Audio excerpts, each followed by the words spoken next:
perguntas. Anselmo Cardoso, de Sergipe.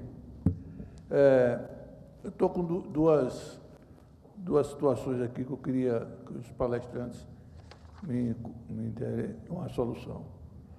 Para viabilizar novos trechos de ferrovias entre portos e grandes eixos ferroviários, não seria a utilização de um sistema misto de passageiro e logística em turnos distintos?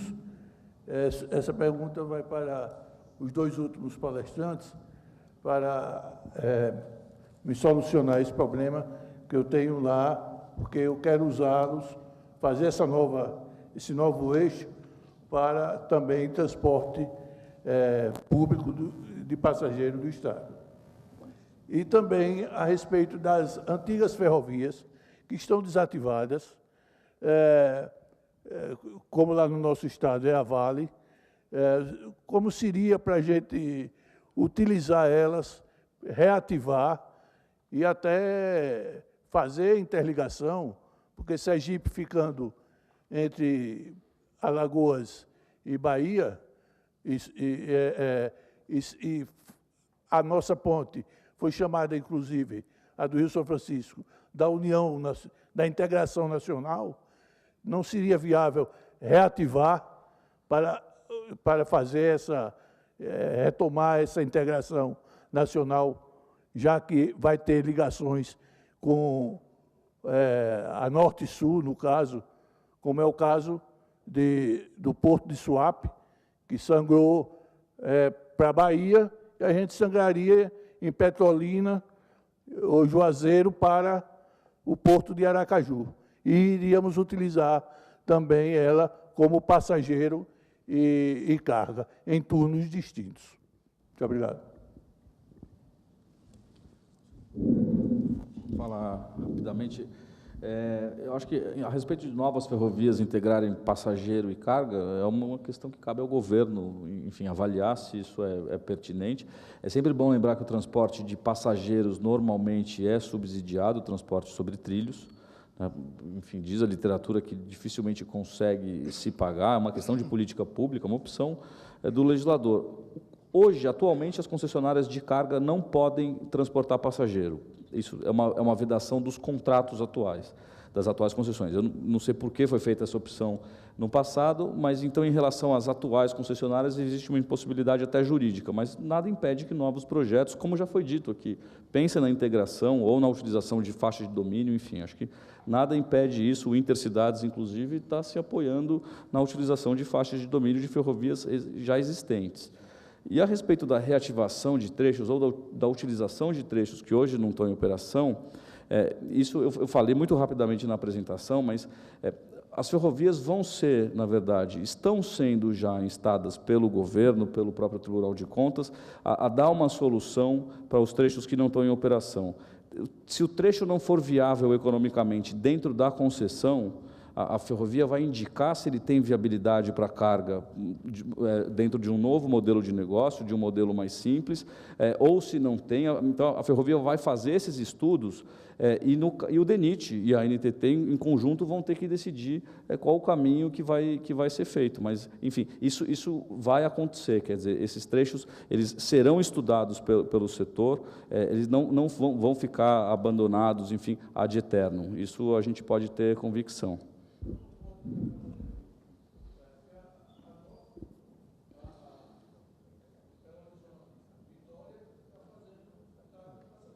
Sim, a Vale, na verdade, é a única exceção que, no caso da Vale, ela também transporta passageiros na estrada de ferro Carajás. Ela foi um compromisso com o governo, é uma contrapartida. O caso da Vale é até o contrário. Ela se comprometeu a transportar passageiro. As outras ferrovias, os contratos, de fato, não permitem. Enfim, mas a Vale nas duas, na Vitória Minas e em Carajás, uma resposta social do trabalho da Vale nesses lugares. Ela transporta passageiros, enfim, com bastante intensidade. Boa tarde, Danilo, da SEDUR, do Governo do Estado da Bahia. Nós também estamos ajudando lá a desenvolver algum também sistema de intercidades, E eu vejo muito falar aqui do uso misto das redes, mas quando os projetos chegam do governo federal, os planos vêm do governo federal e de outros órgãos, o foco é a carga. Será que não seria necessário a gente também fazer essa origem de destino de passageiros para ver a realidade desse conceito, para tentar inserir nos novos modelos concessionários esse ponto importante de financiamento e de contribuição para viabilizar novos negócios? Será que nós não estamos perdendo um potencial muito grande de viabilização de novos negócios, colocando raios curtos, colocando condições de operação que inviabilizam, inclusive, a competitividade com o sistema rodoviário? Ou será que nós não estamos perdendo um potencial grande de montar uma rede onde o rodoviário alimenta o ferroviário e o ferroviário, pela sua capacidade de melhorar a competitividade, pode ajudar no conceito de rede e de melhorar a eficiência do transporte? Essa é uma pergunta que eu deixo aí para vocês, para saber se a gente não precisa evoluir também para outra matriz de passageiros que eu acho que ficou faltando aí no estudo do governo federal.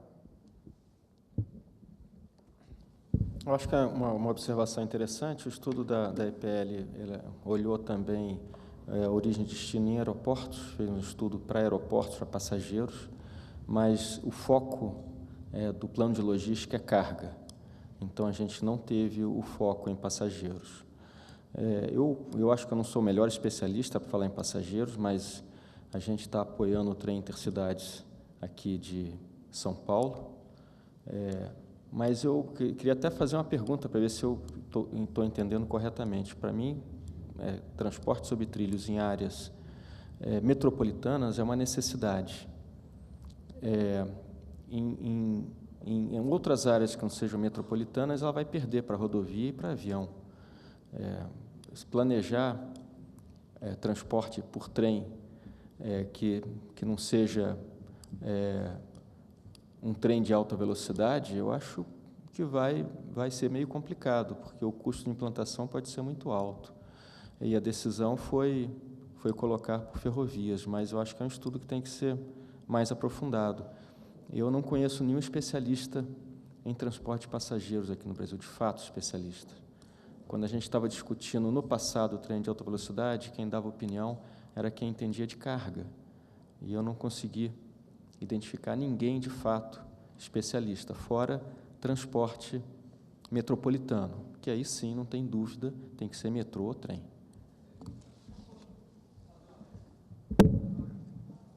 Como é que está de tempo?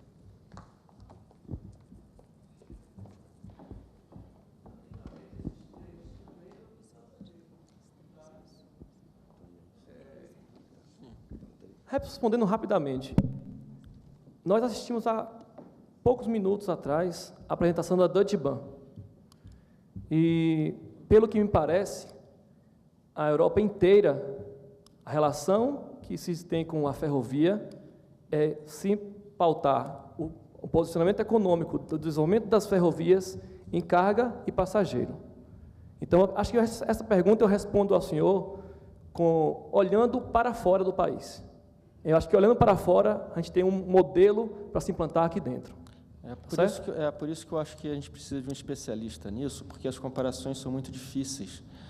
Quando você olha estatísticas de concentração, o número por quilômetro quadrado, os países são tão diferentes que não dá para comparar. A questão cultural, né? A Europa toda, ela não tem cidades, metrópoles como São Paulo. As grandes cidades de São Paulo, da Europa são muito, muito menores e, culturalmente, eles desenvolveram o trem para transporte de passageiros, olhando também uma questão de organização da sociedade.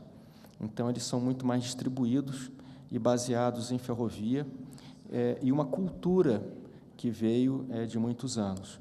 Aqui no Brasil, não existia, antes da década de 50, tantas rodovias, e o mapa que foi colocado de São Paulo aqui era da ferrovia, porque era o transporte. As cidades se criaram naquela época, então é natural que fosse assim. Mas depois se mudou a lógica e, por algum motivo cultural ou outro, a decisão foi não distribuir a população, distribuir os vetores de desenvolvimento e sim concentrar em grandes cidades. Hoje nós temos Rio de Janeiro e São Paulo como grandes metrópoles, acho que são as maiores concentrações do mundo numa distância de 400 quilômetros, que não existe na Europa.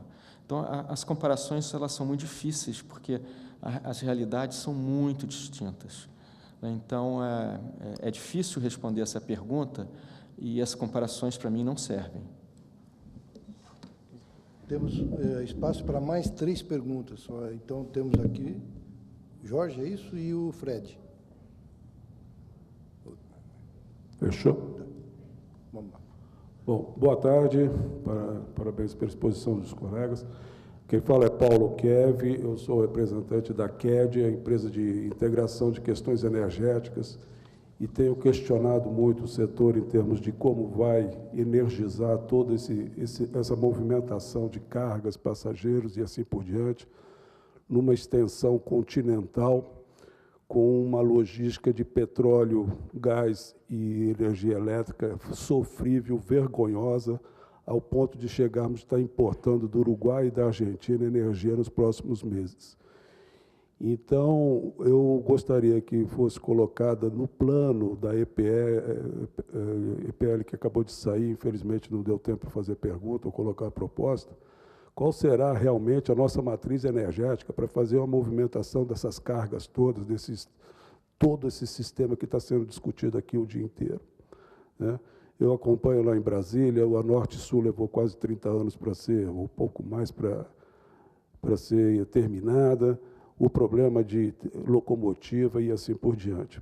Então, eu tenho sido aqui, tem alguns colegas do Instituto de Engenharia, o crítico com relação à energização, capacidade realmente de transporte, por conta de combustíveis, por conta de disponibilidade elétrica, que realmente viabilize isso em escala mundial e não em escala Brasil. A Europa é margeada por mares em todos os lados, tem um sistema de logística completamente diferente do nosso, que entra aqui em São Sebastião e tem que ir até o Acre, tem que ir até Campo Grande.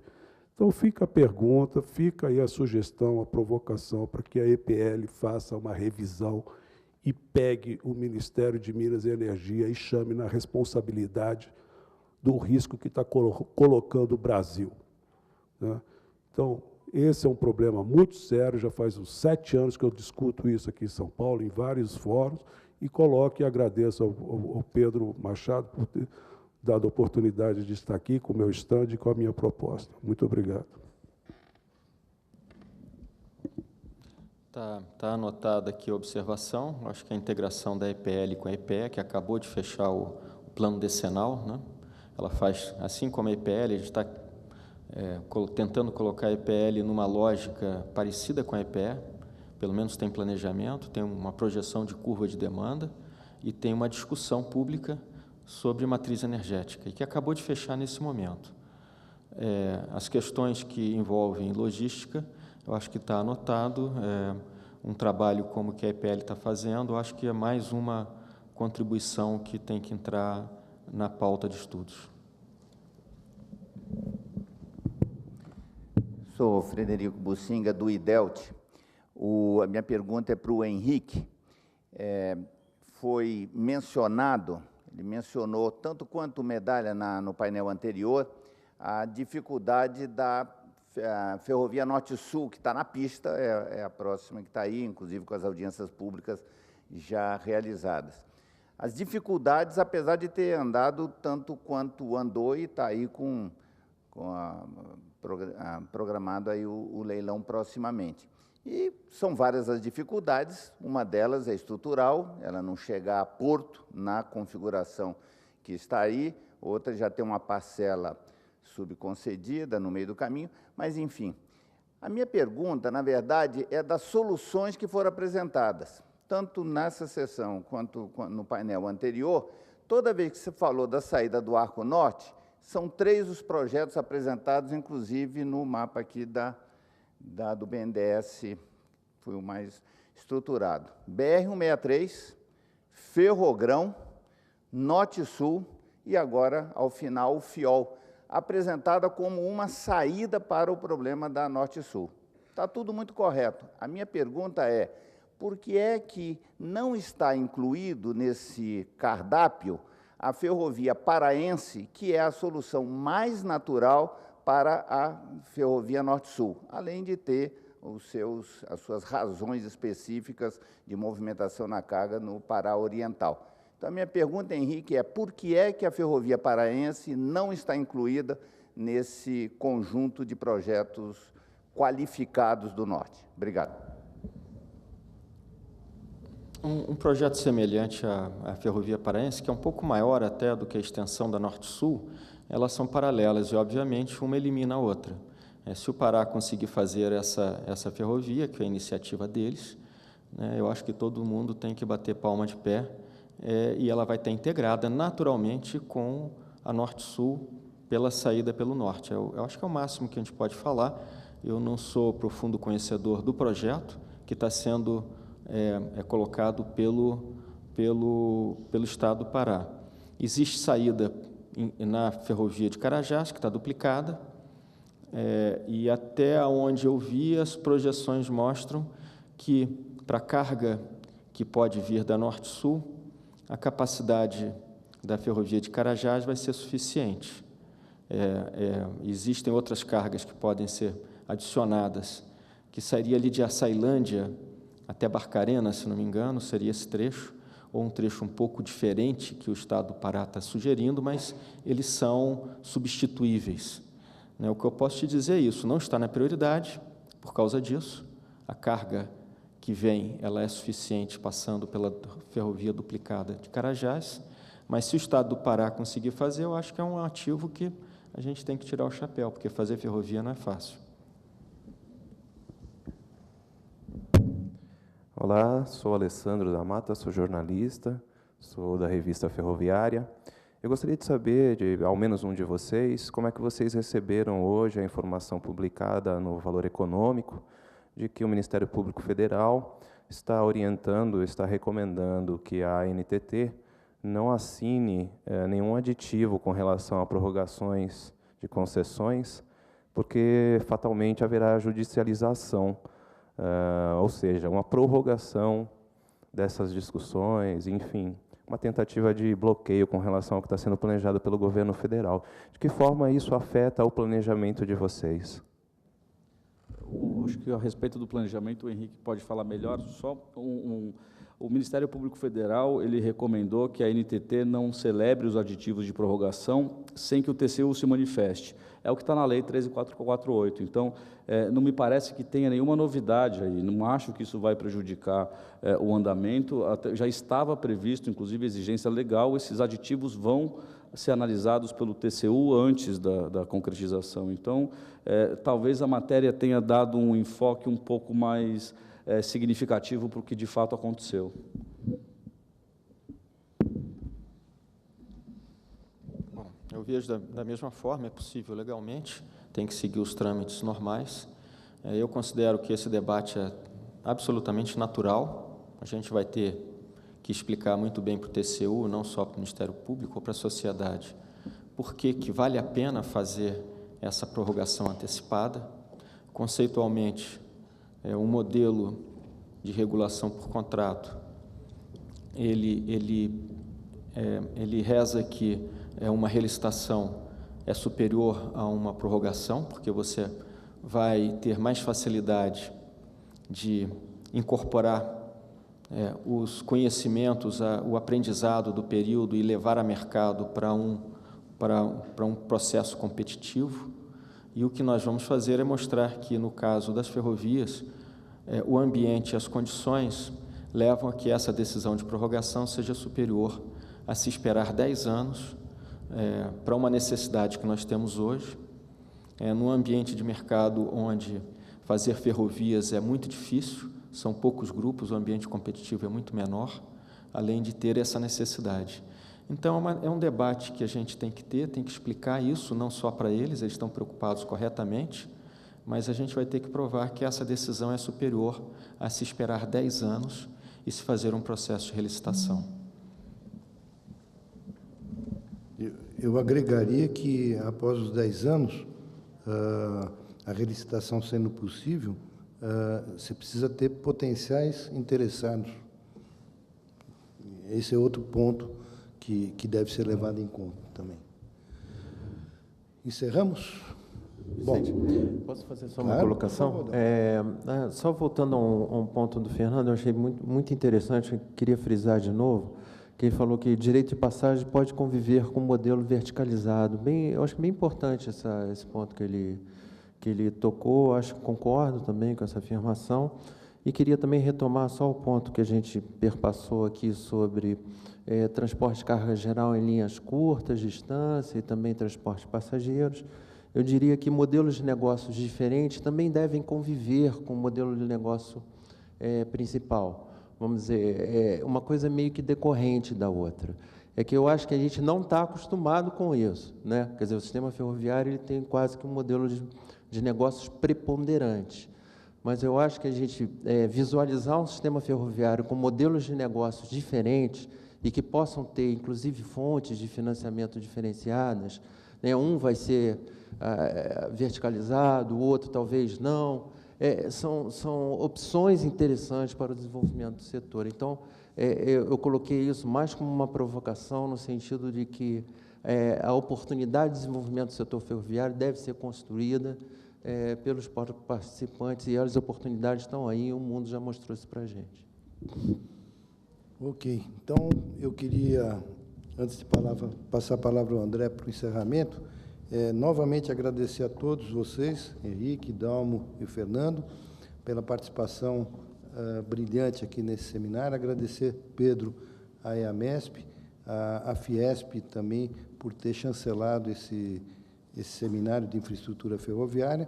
Agradecer pela presença de todos e também, como encerrou o nosso presidente Medalha no painel anterior, um tom de otimismo com relação ao transporte ferroviário, de passageiros, sem dúvida nenhuma, com todos esses projetos existentes, embora aqui a gente ouviu que não existem projetos futuros bons, né, temos que criar, e na área de cargas, com essas renovações antecipadas sendo efetivamente feitas e mais celeremente possível, embora tudo suportado pelas condições legais, porque os investimentos imediatos eles são necessários não só para conferir uma melhoria no transporte ferroviário de cargas, mas para movimentar a indústria, e eu falo isso com bastante clareza, porque nós já perdemos nesses últimos 2, 3 anos, em função da crise pela qual passa o país, 2.000 funcionários, e a gente tem um risco de perder mais funcionários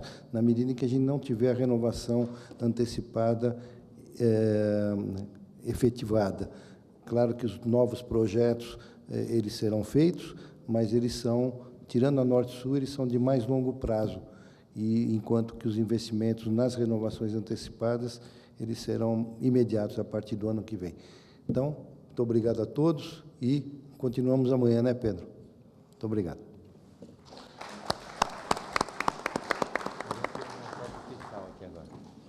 Senhoras e senhores, muito obrigado. Até amanhã pela presença de todos. Obrigado.